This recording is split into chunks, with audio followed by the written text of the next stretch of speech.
Okay, so I want to explain signal flow in this video, and of course you can subscribe to us here on YouTube anytime, and now would be a good time. So let's check this out. This is a track I have going on here, obviously, several sounds. So a trap idea. So what's going on here essentially is that these sounds are being played by the pads, right? See the pads right here. And what's happening, those sounds are going in through a mixer inside this overall software. And this is the MPC 3.5 desktop beta. And how this works, let me stop this right now. We're going to go and press this right here. We're going to look at the mixer. And so here in the mixer, we have a couple of different ways to view it. We can see the channel mixer here. We can see the pad mixer on top. Now the beauty of this also, of course, is right here. This is the pad mixer. And so imagine this sound here. That's that drum sound. If you don't see this on your MPC software, you click right here and click right there. You turn it back on and you'll see the pads right here. I can trigger a pad. So the pads essentially come in through here through the insert. So if I press here, we hear the sound here. We see the fader. This is the fader. Like you see on a mixing board, right? So I come to here. I can bring it down further. So I'm able to control the audio output of the sound. Now here in the inserts, I can add effects. Like for example, I can come to here and I may want to add EQ on top of here. Let's go to here.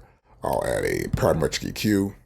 And below here, I may want to add a compressor. So I'll come to dynamics and I'll go here to the Kai Professional. I get a buzz compressor right here, right? And I can put a compressor there and I'll play the track back, and I can have a different sound. Let me turn this off. Listen to this. It's slightly different. Nothing going on there really though, right? I can come to here and I can change that sound a little bit. I may want to hit the drum harder. And now you hear a real effect happening on that kick drum. And the compressor here is like this. I may want to have some light compression. And it changed again. So it depends on the order here. So for example, it goes with the EQ first, then the compressor. If I drag the compressor down to here and we hit the pad, a much more different sound. What happens here, it compresses the sound first and then it EQs the compressed sound. And it becomes different. I go back up here and you hear the difference. Let's play it for the top again. Now, I don't like that. So if I don't like it, if I'm just testing something out, I can come there and get rid of the compression. Now we're not compressing that sound anymore. But it's pretty dominant. I'll turn this off. So the EQ changed the sound to be more bassy and hit harder. While here, this is the natural sound of that sample. Now here, I've got a, right here. As you can see, it's a clap. And of course, I'm controlling the audio right here through the fader. Now I can come to here also and say you want to add a EQ. I'll pick parametric again. Then I'll select the compressor here. Go to dynamics. I'm going to press this air compressor up. That automatically cut it. And this is set to init, which means initial setup, right? I can come to here. That might be drums. I want to get a classic sound, maybe a whack.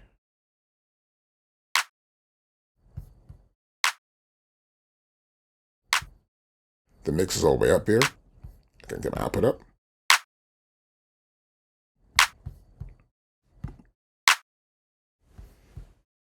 And the same thing again, if I pull the parametric EQ in front of the compressor, we get a different sound. We're compressing, then we're EQing. Pull it behind it, EQ first. So be aware of that. Of course, you can turn them off here, turn everything off right there, then make a comparison of what we have. Now next, I'm going to add an EQ, or not just EQ, I'm going to add a reverb. This is a slight reverb. And this reverb can be seen here. This is the show channel mixer. When I get to here, you'll see I have a reverb that's set right here. And so what happens is 1, 2, 3, and you'll see here 4 returns. I'll go back to the pad mixer, and you'll see in the pad mixer there are 4 sends.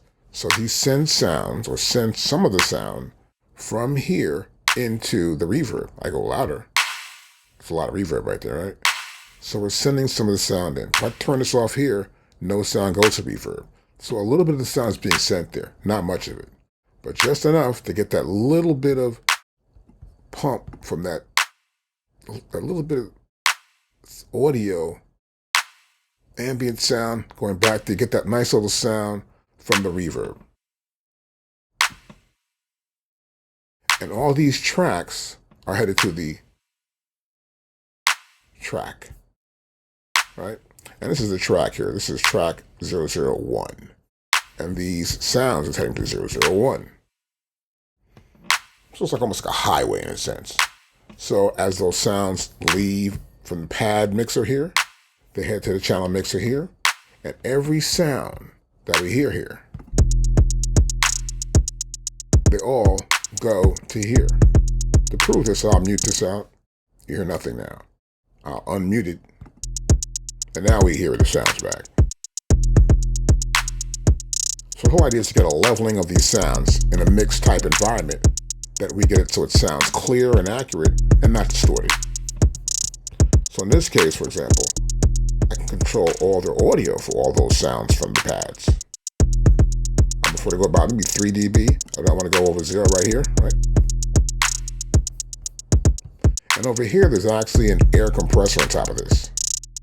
Let's click on this. And we see it right here. If I turn this off, on, it's compressing the sound somewhat. It sounds a little lower, but it's tighter as well, without being so sloppy and loose. And I can also send these sounds someplace else. For example, this is a bass sound here. And these are all drum sounds here.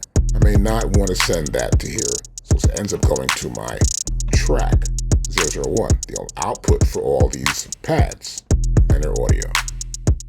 If I go here, I'm going to send the bass track to Submix 1.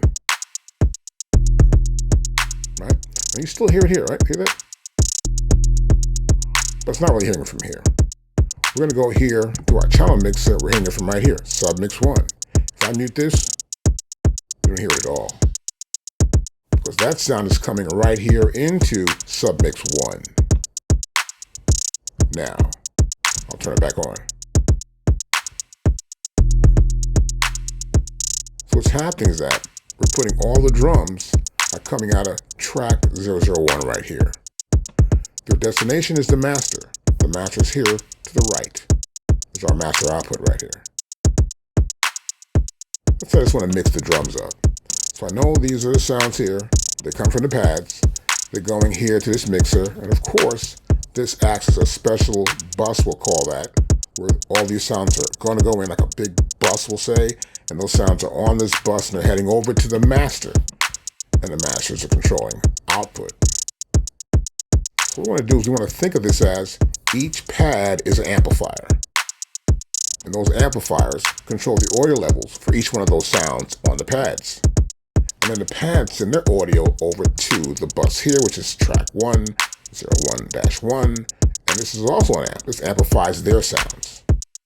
As you can see, I can move this up or down, obviously, right? And then once I go to the channel mixer, I'm hearing the channel mixer right here. These sounds are going to the master, which is over here. I hit the master, everything's off. But you see, they're still playing. This is still playing in the background. I can go to here, and that's still playing in the background, even though I turned it off. And so is the reverb. But the master is the end result. This is the overall amplifier that controls all the audio from the output of the console, of the mixing console here. So let's go back to here. I'll turn this off again. I'll turn on the master. What my desire normally to do when I'm mixing is to get the drums to sound as quality as possible with enough sound and tightness. So what I tend to do is, of course, I have a compressor here sometimes, and I may switch this up to a different compressor. I may come to here and say, I'm going to try something different. And so I'm going to use VST3 since I'm actually in the beta of the MPC 3.5. I'll come to here. I'll select another one I have here. I may want to select this one here. That's a little bit stronger. I like this a lot. This is my LA2A from Teletronics. I can control some of this audio output.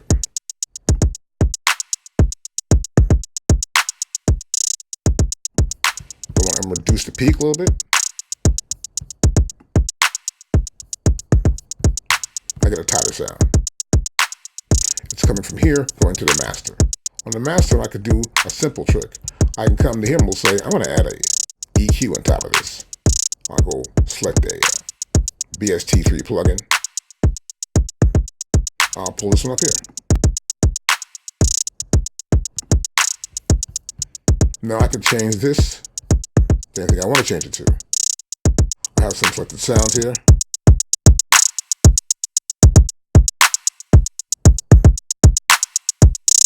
As you can see, that's hardcore. This is the Boom Bap Master EQ.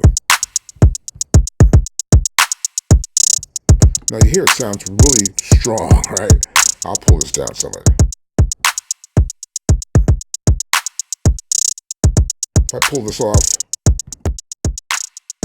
you hear the difference. And this is what I'm doing when I'm mixing. I want to get the idea of how I can actually create a much more bigger sound than what's really there.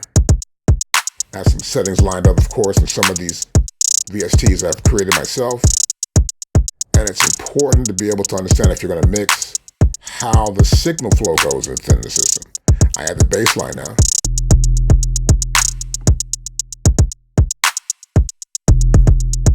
And the bass line is not interfering with the bass drum. Let's stop that. And that's how signal flow works on our MPC. Any questions? Hit me up below. And also, you can always join us at SampleKings.com, or we have lessons for you too as well. If you need lessons, let's go to SampleKings.com and check for our lessons. And you can also just check me out below here inside this video, and you can just ask me questions as well. I'll see you in the next video.